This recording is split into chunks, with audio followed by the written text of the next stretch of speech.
কাজে তার সীমানায় চলে, রাজ্যের সীমানায় চলে গেল। আর কি করেছে? গোড়াই কাজে যারা অনুচররা যারা আছে, পেয়াদারা, লেঠেলরা, তারা এসে খবর দিল, হুজুর আপনার রাজ্যে একটা মুসলমানের ছেলে এসেছে, সে মুখে হরিনাম করে, এ তো চলতে পারে না। বলে কি, যা তাকে ধরে নিয়ে আয়। কয়েকজন পেয়াদা এনে এসে হারেসকে ধরে নিয়ে গেল।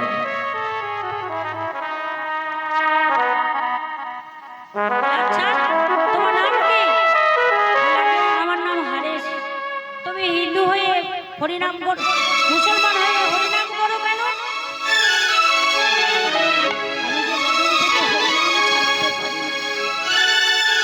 তুমি জানো হরিনাম করলে তোমার শাস্তি পেতে হবে। হরিনাম করলে বুঝি শাস্তি পেতে হয়? কৃষ্ণ নাম করলে বুঝি শাস্তি পেতে হয়? আপনি আমাকে শাস্তি দেবেন তো? শাস্তি দেবেন, মুখের নাম বন্ধ করবেন, কিন্তু আমার হৃদয়ের মধ্যে যে অহরাত্র নাম হয়ে যাচ্ছে কেমন করে বন্ধ করবেন? হলো, তাহলে তুমি আমার কথা শুনবে না? এই তোকে 22 বাজারে নিয়ে গিয়ে বেত্রাঘাত মার, এমন মার মারবি যেন আঘাতে আঘাতে জর্জরিত করে দিবি ওর দেহটাকে, যতক্ষণ হরিনাম না ছাড়বে। আঘাতে আঘাতে এমন রক্তে রক্তাক্ত করে দিবি। আদেশ হয়ে গেল। আদেশ নয়নের জলে কেঁদে বলেছে, শাস্তি দেবে তো? বেত্রাঘাত মারবে তো? মারো না, মারো, তবু ভুলিতে বলো না কৃষ্ণ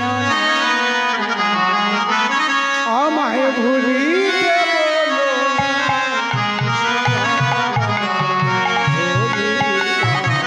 ভুলিতে বলো কৃষ্ণ ভুলিতে বলো কৃষ্ণ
শক্তি। আগুনের যেমন একটা দাহিকা শক্তি আছে, নামের একটা দাহিকা শক্তি আছে। আগুনে যেমন হাত দিলে কিবা ছোট কিবা বড় হাত পুড়ে যাবে, আগুনের একটা ধর্ম, তেমনি নামের একটা, কৃষ্ণ নামের একটা দাহিকা শক্তি আছে। তার প্রমাণ দিয়েছে শাস্ত্রে।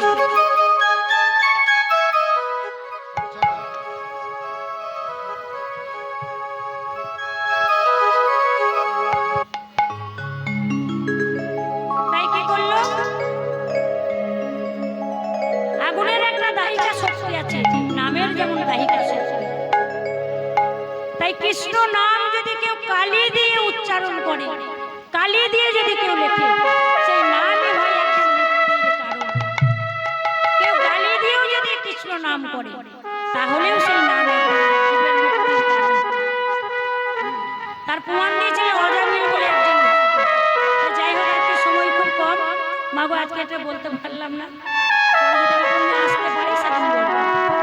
তাই হারেসকে কি করলো? হাতে পায়ে দড়ি বেঁধে বেত্রাঘাত মারছে, কিন্তু হারেসের মুখ থেকে কৃষ্ণ নাম ছাড়াতে পারেনি। তাই পেয়াদারা বললো, মারতে মারতে হাত অবশ হয়ে গেছে। বলে, বাবা তুমি কি পীর নাকি পয়গম্বর নাকি আল্লাহ নাকি ভগবান, কে তুমি? এত মার মারলাম, তুমি মরলে না বাবা, কিন্তু তুমি যদি মারা না যাও তাহলে আমাদের যে কাজীর হাতে আমাদের মৃত্যু হবে। হারেস বলল, ও আমি না মরলে বুঝি তোমাদের কাজীর হাতে মৃত্যু হবে? আচ্ছা আমি তাহলে মরি? বলে, হ্যাঁ বাবা তুমি মরো, তবে আমার একটা শর্ত আছে। বলে, বলো বলো বলো, আমরা পূরণ করব। না, আমি মারা গেলে আমার দেহটাকে তোমরা এই পতিত পাবনী গঙ্গার জলে ভাসিয়ে দিও। বলে, হ্যাঁ বাবা তাই করবো। তুমি আমাদের জন্য এতটা করলে আমরা করতে পারবো না, তাই করবো। তোমার মৃত্যুর পরে তোমার দেহটাকে গঙ্গার জলে ভাসিয়ে দেবো। তাই হারেস কি করলো? নির্বিকল্প সমাধিস্থ হলো, দেহটা পড়ে থাকলো আর আত্মাটাকে গোবিন্দের চরণে বিলাইয়ে দিল। মাগো, এই দেহটাকে ফেলে রেখে আত্মাটাকে ভগবানের চরণে বিলিয়ে দিতে গেলে যে সে কথা নয় মাগো। একজনই পেরেছিল, হরিদাস ঠাকুর, ভগবানের চরণে বিলাইয়ে দিয়েছিল। আর কে করেছিল? তাই কি করলো? তারা দেখলো শ্বাস পড়ছে না। একজন পেয়াদা ছুটে গিয়ে বলল, হুজুর কাফেরটা মারা গেছে, কাফেরটা মারা গেছে, আচ্ছা ওকে জ্বালিয়ে দাও। বলে, না না, ওকে জ্বালিয়ে দেওয়া যাবে না, ও মুসলমান। হিন্দু ছিল কিন্তু মুসলমান হয়েছে, তাহলে ভোট দিয়ে দাও, তাও করা যাবে না। ও মুসলমান ঘরে পালিত হয়েছে, হিন্দুর ঘরে জন্ম হয়েছে, তাহলে আমরা বলি কি পতিত পাবনী গঙ্গার জলে ভাসিয়ে। তাই হারেসের দেহটাকে পতিত পাবনী গঙ্গার জলে ভাসিয়ে দিল। হারেসের দেহটা ভাসতে ভাসতে যাচ্ছে, আর কি হচ্ছে? মুখে উচ্চারণ হচ্ছে, কৃষ্ণ কৃষ্ণ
বদনে উচ্চারণ হচ্ছে কৃষ্ণ নাম।